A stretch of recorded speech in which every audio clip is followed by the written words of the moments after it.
It's been a lovely Sunday, and I couldn't but help have another little go at this.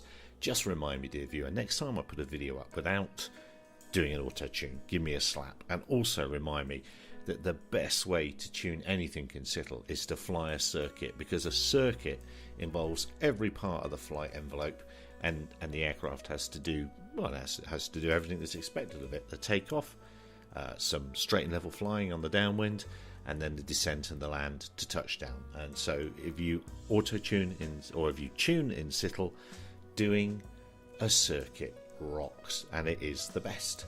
I've also discovered that there's a fantastic Ardusoar calculator written by community member Thomas G in Excel, and that will work out the polar Ks and polar CD0s that you need for soaring flight. That's marvellous. It's well above my pay grade. You just enter in the weight, wing area and wing span of the aircraft, its density, and it will spit out the numbers that you need. So that's great.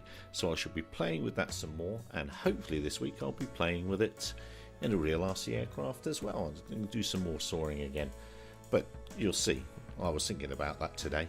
Anyway, enjoy. Don't forget to join us 2100 GMT every Tuesday for our drone stuff this week. Hang out. It's work tomorrow. Cheers, everyone.